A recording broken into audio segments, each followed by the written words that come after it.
గత ప్రభుత్వ హయాంలో కీలక శాఖల్లో చక్రం తిప్పిన బీహార్ కు చెందిన ఐఏఎస్ అధికారుల్లో గుబులు మొదలైంది. బీహార్ ఐఏఎస్లకే పెద్దపీట వేశారని గతంలో పలుమార్లు ఆరోపించిన రేవంత్ రెడ్డి అధికారంలోకి రాగానే వారిపై ఫోకస్ పెట్టారు. గత ప్రభుత్వంలో కీలకంగా ఉన్న అధికారుల శాఖల్లో అక్రమాల నిగ్గు తేల్చే పనిలో పడ్డారు. రేవంత్ సర్కార్ బిగిస్తున్న ఉచ్చుతో బీహార్ బాబులు టెన్షన్ తో గడుపుతున్నారు. సోమేష్ కుమార్ ల్యాండ్ ఎపిసోడ్ తో ఈ టెన్షన్ మొదలైంది. దీంతో ముందు జాగ్రత్త చర్యలు చేపట్టారు. ఓ రిటైర్డ్ ఐఏఎస్ అధికారి ఓ అడుగు ముందుకేసి మరీ భూ బదలాయింపునకు రంగం సిద్ధం చేసుకున్నారు. బాలానగర్ హేమాజీపూర్లో ఓ రిటైర్డ్ ఐఏఎస్ అధికారి కుటుంబ సభ్యులకు 52 ఎకరాల భూమి ఉంది. ఈ భూమిని అర్జెంటుగా బదిలీ చేసే పనిలో పడ్డారు ఆ అధికారి. ఇప్పటికే ల్యాండ్ ట్రాన్స్ఫర్ కోసం స్లాట్ ను కూడా బుక్ చేసేసుకున్నారు. గతంలో ఇరిగేషన్ శాఖలో కీలకంగా పనిచేసిన ఆ రిటైర్డ్ ఆఫీసర్ అప్పట్లో ఓ కాంట్రాక్టు సంస్థతో లాలూచీ పడ్డట్టు కూడా ఆరోపణలున్నాయి.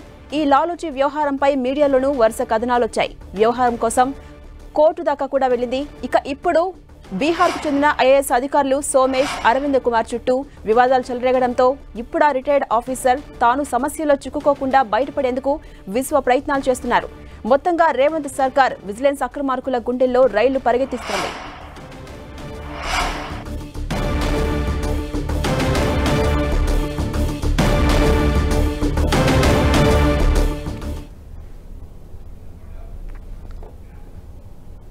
ఇదే అంశంపై మరింత సమాచారం మా ప్రతినిధి కొండల్ అందిస్తారు. కొండల్, సోమేష్ కుమార్, అరవింద్ కుమార్ తర్వాత ఇప్పుడు మరో రిటైర్డ్ ఆఫీసర్ అధికారి వివాదాల్లో చిక్కుకున్నట్టుగా తెలుస్తోంది. దీనికి సంబంధించి వివరాలేంటి?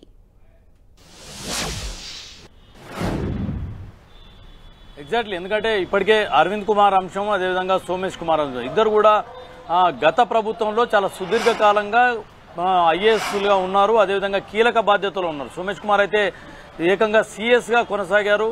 Arvind Kumar municipal administration principal సెక్రటరీగా, అదేవిధంగా చాలా ఎక్కువ బాధ్యతలు కొనసాగినాయి. అయితే వీరిద్దరు వ్యవహారం కూడా మనం ఈ మధ్యన చూసాం. పూర్తి స్థాయిలో వారికి సంబంధించిన సోమేష్ కుమార్కి సంబంధించిన ల్యాండ్ డీల్కి సంబంధించిన అంశం వచ్చింది. అదేవిధంగా అరవింద్ కుమార్కి సంబంధించి ఈ కార్ రేస్ డీల్లో సంబంధించిన అంశం తెర మీదకి వచ్చింది. ఇప్పుడు మొత్తానికి గత ప్రభుత్వంలో ఐఏఎస్లో మెజార్టీగా బీహార్కి సంబంధించిన ఐఏఎస్లు చాలా కీలక పాత్రల్లో కీలక పదవుల్లో ఉన్నారన్న ఆరోపణలు భారీ స్థాయిలో గత 10 ఏళ్ల నుంచి వస్తున్న అంశం కూడా మనం చూడాల్సి ఉంటుంది.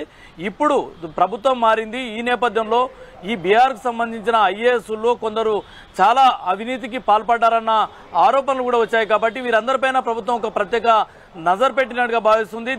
దీనికి అనుగుణంగానే ఇప్పుడు ఒక మాజీ రిటైర్డ్ ఐఏఎస్ ఆఫీసర్ బీహార్కు సంబంధించిన వ్యక్తి, అత్యంత కీలకమైన బాధ్యతల్లో గత ప్రభుత్వంలో పనిచేసిన వ్యక్తి, ఆయన సంబంధించిన భూమికి సంబంధించి స్లాట్ కూడా బుక్ చేసుకున్నారు.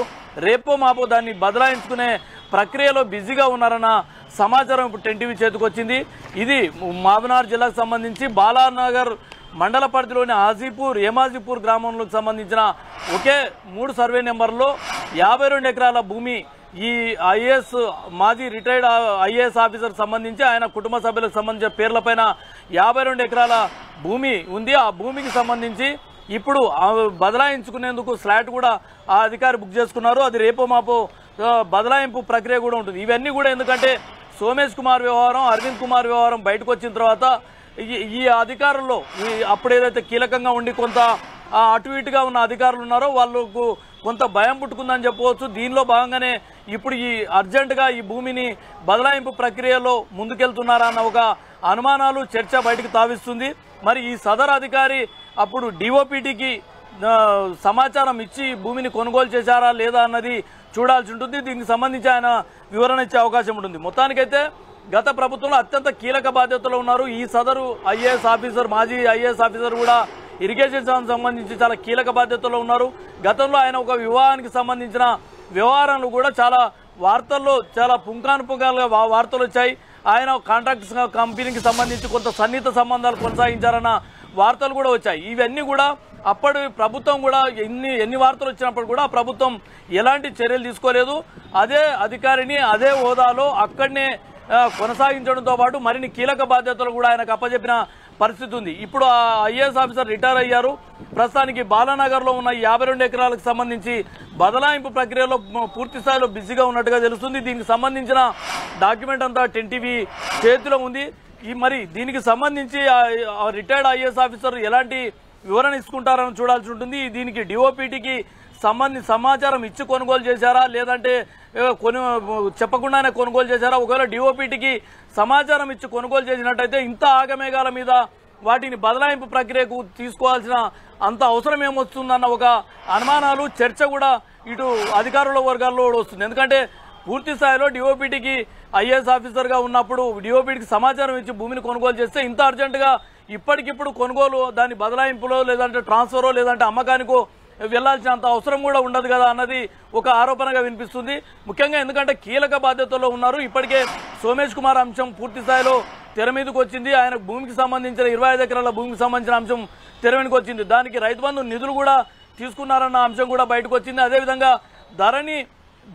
ధరణికి సంబంధించిన అంశంలో కీలకంగా వ్యవహరించిన సోమేష్ కుమార్ ఇంకా అనేక లావాదేవీలకు పాల్పడ్డారన్న ఆరోపణలు కూడా భారీ స్థాయిలో సోమేష్ కుమార్ పైన వస్తున్నాయి. అదేవిధంగా అరవింద్ కుమార్ అంశం ఎంఏయుడిలో పూర్తి స్థాయిలో ఏకఛత్రాధిపత్యం వహించారు. అదేవిధంగా రిటైర్ ఎంప్లాయీస్ నియామకం నుంచి మొదలుకుంటే ఈ కార్స్ డీల్స్ సంబంధించి 54 కోట్ల డీల్ను కూడా ఎక్కడ కేబినెట్ ఆమోదం లేకుండా ఆర్థిక శాఖ సమాచారం లేకుండా కన్సర్న్ మినిస్టర్ సమాచారం లేకుండా ఇచ్చారన్నది కూడా వార్తలోకి వచ్చింది. దీనిపైన ఆయన శాఖాపరమైన విచారణ కొనసాగుతుంది. ఈ నేపథ్యంలోనే గత ప్రభుత్వంలో కీలకంగా వ్యవహరించిన ఐఏఎస్ ఆఫీసర్ ముఖ్యంగా ప్రధానమైన అన్ని శాఖల్లో కూడా కీలకంగా బీహార్కి సంబంధించిన ఐఏఎస్లే ఉన్నది కూడా మనం గమనించాల్సి ఉంటుంది. గత 10 ఏళ్లలో కూడా వారికి అత్యంత ప్రాధాన్యత గత ప్రభుత్వం ఇచ్చింది.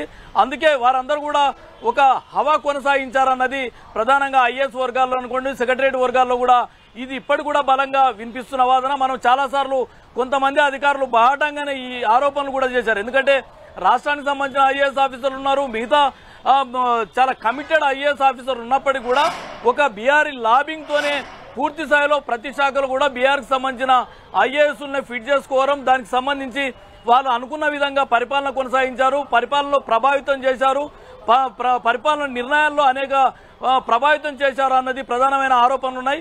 కాబట్టి ఇప్పుడు వీరందరూ కూడా ఒక టెన్షన్ అయితే పట్టుకున్నట్టుగా మనం భావించాల్సి ఉంటుంది. ఇప్పుడు సోమేష్ కుమార్ అదేవిధంగా అరవింద్ కుమార్ అంశం తెర మీదకి వచ్చిన తర్వాత ఇప్పుడు తాజాగా ఈ రిటైర్డ్ ఐఏఎస్ ఆఫీసర్ ఇమీడియట్ గా ఇప్పటికిప్పుడు భూమి బదలాయింపుకు సంబంధించి స్లాట్ బుక్ చేసుకోవడం వెనకాల ఇతను కూడా కొంత టెన్షన్ ఉన్న అన్న వార్తలు అయితే వినిపిస్తున్నాయి. దీనికి సంబంధించి ఒక అధికార వర్గాల్లో అయితే భారీ స్థాయిలో ఒక చర్చ అయితే కొనసాగుతుంది. ఇప్పుడు ప్రభుత్వం వీరందరిపైన కాన్సన్ట్రేట్ చేసింది, వీరికి సంబంధించిన వ్యవహారాలపైన కాన్సన్ట్రేట్ చేసినందుకే ఇప్పుడు ఈ నిర్ణయం తీసుకున్నారన్న ఒక చర్చ అయితే సాగుతుంది. ఝాన్సీ, అలాగే కొండలి ఇప్పుడు ఆరోపణలు ఎదుర్కొంటున్న రిటైర్డ్ ఐఏఎస్ పై గతంలో కూడా వివాదాలు ఉన్నాయి కదా, సో ఇప్పుడు విషయం బయటకు రావడంపై అధికార వర్గాల్లో ఎలాంటి చర్చ జరుగుతోంది కొండలి? ప్రధానంగా ఇదైతే చాలా హాట్ టాపిక్ గానే ఉంది. ఎందుకంటే గతంలో ఈ ఐఏఎస్ అధికారి చాలా పూర్తి స్థాయిలో చాలా కీలకంగా వ్యవహరించిన ఐఏఎస్ అధికారిగా ఉన్నారు. గత ప్రభుత్వంలో అత్యంత కీలక బాధ్యతలు గత ప్రభుత్వం మొత్తం ఇరిగేషన్ సంబంధించి ఇరిగేషన్ శాఖపైనే పూర్తి స్థాయిలో కాన్సన్ట్రేట్ చేసిన అంశం మనం చూడాల్సి ఉంటుంది. కాళేశ్వరం ప్రాజెక్టు మొదలుకుంటే పాలమూరు రంగారెడ్డి ప్రాజెక్టు వరకు కూడా పూర్తి స్థాయిలో ఇరిగేషన్ కార్యక్రమాలు ఎక్కువ ఉన్నాయి, ఇరిగేషన్ ప్రాజెక్ట్స్ పైనే పూర్తి స్థాయిలో ముందుకెళ్లింది. అయితే ఈ శాఖలో అత్యంత కీలకంగా ప్రభావం చూపే స్థాయిలో ఉన్న అధికారిగా ఉండడం అన్నది మనం ఇక్కడ గమనించాల్సి ఉంటుంది. అదే పరిస్థితుల్లో ఆయన పైన గత ప్రభుత్వం ఉన్న సమయంలోనే ఒక కుటుంబ మ్యారేజ్కి సంబంధించిన అంశంలో ఇతరుల సహకారం తీసుకున్నారు, ఇతరులతో కొంత లాలుచి పడ్డారన్న ఒక వార్తలు కూడా ప్రధానంగా దాదాపు వార్తలు ప్రచురితమైన సందర్భం కూడా మనం చూసాం. అయితే ఎక్కడ కూడా ప్రభుత్వం వాటిపైన సీరియస్ గా తీసుకోలేదు, ఆయన పైన ఎలాంటి శాఖాపరమైన విచారణ కూడా కొనసాగించలేదు. పైపెచ్చు ఆయనకు అదే బాధ్యతల్లో కొనసాగిస్తూ అదే ప్రాధాన్యత, అంతకంటే ఎక్కువ ప్రాధాన్యత ఇచ్చిన పరిస్థితి. ఇవన్నీ చూసిన తర్వాతనే అప్పుడు ఐఏఎస్ అధికారులు చాలా మంది కూడా నేరుగా విమర్శలు చేశారు, బాహటంగా విమర్శలు చేశారు. ప్రభుత్వం ఎందుకు ఇలా ఏకపక్ష నిర్ణయాలతో వెళ్తుంది, ఎందుకు బీఆర్కి సంబంధించిన ఆఫీసర్స్ కు అంత ప్రాధాన్యత ఇవ్వడానికి కారణం ఏందన్న ఒక చర్చ అయితే ఆఫీసర్ వర్గాల్లో చాలా భారీ ఎత్తున జరిగింది. అయినప్పటికీ కూడా ప్రభుత్వం ఎక్కడ కూడా వీటిని పట్టించుకోలేదు, వారికే ఎక్కువ ప్రాధాన్యత ఇచ్చుకుంటూ పోయిన సందర్భం చూసాం. కాబట్టి ఇప్పుడు ఇద్దరు కీలకమైన ఆఫీసర్స్ సోమేష్ కుమార్ అదేవిధంగా అరవింద్ కుమార్ అత్యంత కీలకమైన ఆఫీసర్స్ గా వారిపైన చర్యలకు ప్రభుత్వం ఒక ముందడుగుతో ముందుకెళ్తున్న పరిస్థితి. ఇప్పటికే విజిలెన్స్ కు సంబంధించిన పూర్తి కాన్సన్ట్రేషన్ గతంలో కీలకంగా పనిచేసిన అధికారులు ఏ నిర్ణయాలను ప్రభావితం చేశారు, ఎక్కడెక్కడ వారి జోక్యాలు ఎక్కువ చేసుకున్నారు, దానివల్ల ప్రభుత్వ ఖజానాకు వచ్చిన నష్టం ఎంత, అదేవిధంగా ప్రైవేటు వ్యక్తులకు చేరిన ఆస్తులు ఎంత, ఈ అన్ని అంశాలపైన విజిలెన్స్ ఒక దృష్టి పెట్టిన నేపథ్యంలోనే కొంత ఈ బీహార్కి సంబంధించిన కొంతమంది ఎప్పుడైతే వారందరూ కీలకంగా వ్యవహరించి కొంత ప్రభుత్వానికి సన్నిహితంగా ఉండి కొన్ని ప్రభావితం చేసిన నిర్ణయాలు ఉన్న అధికారులు మాత్రం పూర్తి స్థాయిలో టెన్షన్ పడుతున్నట్టుగానే మనం భావించాల్సి ఉంటుంది ఝాన్సీ. అలాగే కొండల్, ఈ అధికారిపై విచారణ ఎలా సాగే అవకాశం ఉంది?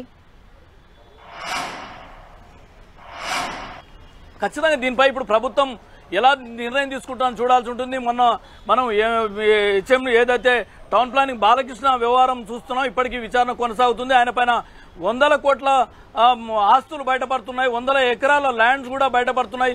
దీంట్లో ఎంతమంది ఐఏఎస్ఆర్కి ఏకంగా ఐఏఎస్ ఆఫీసర్కు 10 కోట్లు ఇచ్చారన్న వార్తలు కూడా బయటకు వస్తున్న నేపథ్యం ఉంది. అయితే ఇవన్నీ చూస్తుంటే అసలు ఏ స్థాయిలో అవినీతి జరిగింది, ఎక్కడి నుంచి సెంటర్ పాయింట్ గా అవినీతి స్టార్ట్ అయింది, ఎక్కడి నుంచి దాన్ని ఎగ్జిక్యూటివ్ చేశారన్నది పూర్తి స్థాయిలో ఈ ప్రభుత్వం దృష్టి పెట్టింది. దీనిలో భాగంగానే విజిలెన్స్ విచారణ కొనసాగించవచ్చు, శాఖాపరమైన విచారణ తీసుకుంటుంది.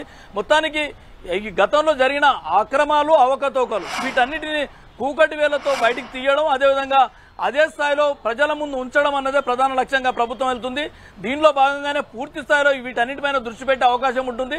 ఖచ్చితంగా ఈ ఆఫీసర్ పైన దీనికి సంబంధించిన భూ లావాదేవీలు అనుకోండి, భూ వ్యవహారానికి సంబంధించి అనుకోండి, గతంలో ఇరిగేషన్ శాఖలో ఉన్నప్పుడు కాంట్రాక్టర్లకు చేసిన వ్యవహారం అనుకోండి, వీటన్నింటిలో కూడా ఇప్పటికే కాళేశ్వరం సంబంధించి మేడిగడ్డ ప్రాజెక్టు విజిలెన్స్ విచారణ చేసి దానికి కమిటీ రిపోర్ట్ కూడా కేబినెట్ ముందుకు వచ్చింది. ఈ రోజు కేబినెట్ దానిపైన చర్చ జరిగే అవకాశం ఉంటుంది. ఇప్పుడు బడ్జెట్ సమావేశాల్లో దానిపైన ఒక ప్రత్యేక డిస్కషన్ చేసే అవకాశం కూడా ఉంది. ఇప్పటికే ఇరిగేషన్ శాఖలు గత ప్రభుత్వ 10 ఏళ్లలో జరిగిన ఇరిగేషన్ శాఖకు సంబంధించి శ్వేతపత్రం ఇచ్చేందుకు కూడా ప్రభుత్వం రెడీ అవుతున్న నేపథ్యంలో ఇప్పుడు తాజాగా ఈ మాజీ ఇరిగేషన్ ఆఫీసర్కి సంబంధించిన వ్యవహారం అనేది బయటికి రావడం ఎందుకు అంటే ఇప్పుడు స్పీడ్ గా ప్రభుత్వం ముందుకెళ్తుంది. మేడిగడ్డ సంబంధించిన విజిలెన్స్ విచారణ కొనసాగుతుంది. జ్యుడిషియల్ ఎంక్వైరీకి ప్రభుత్వం వెళ్ళబోతుందన్న ఇదితోనే తొందరపాటుగానే ఈ అధికారి తమ భూమికి సంబంధించి బదలాయింపు ప్రక్రియకు మొదలు పెట్టారా అన్నది అనుమానాలైతే బలంగా వినిపిస్తున్నాయి. ఒకవేళ డిఓపిటికి ఆయన సమాచారం ఇచ్చి ఉంటే ఇప్పటికిప్పుడు ఇంత తొందర నిర్ణయాలు తీసుకోవాల్సిన అవసరం ఉండేది కాదు అన్నది సీనియర్ అధికారులు వాదనగా వినిపిస్తుంది. కాబట్టి దీంట్లో ఏదో కుస్తో రైతా అన్న ఒక ఏదో మతలబు ఉండొచ్చు అన్న ప్రచారం అయితే భారీగా సాగుతున్న నేపథ్యంలో దీనిపై ప్రభుత్వం కూడా అంతే సీరియస్ గా ఉన్నది. ఇప్పటికే మనం సోమేష్ కుమార్, అరవింద్ కుమార్ విషయంలో సీరియస్ గా ముందుకెళ్తుంది. ఇలాంటి ఆఫీసర్స్ ఇంకా చాలా మంది ఉంటారన్నది అధికార వర్గాల్లో మనకు వినిపిస్తున్న సమాచారం. కాబట్టి వీటన్నిటిపైన ఎవరెవరు ఎక్కడ ప్రభావితం చేశారన్న దానిపైన గతంలో కీలకంగా శాఖల్లో ఉంటూ చాలా అంటే ఏకపక్ష నిర్ణయాలు అనుకోండి, ప్రభుత్వ ఖజానాకు ఇబ్బంది నష్టం జరిగించే అంశాల్లో ఏ ఆఫీసర్ పాల్పడ్డారో వారందరి చిట్టాను బయటికి తీసేందుకైతే ప్రభుత్వం పూర్తి స్థాయిలో ముందుకెళ్తున్నట్టుగానే మనం భావించాల్సి ఉంటుంది. Jhansi. Right, thank you Kondal.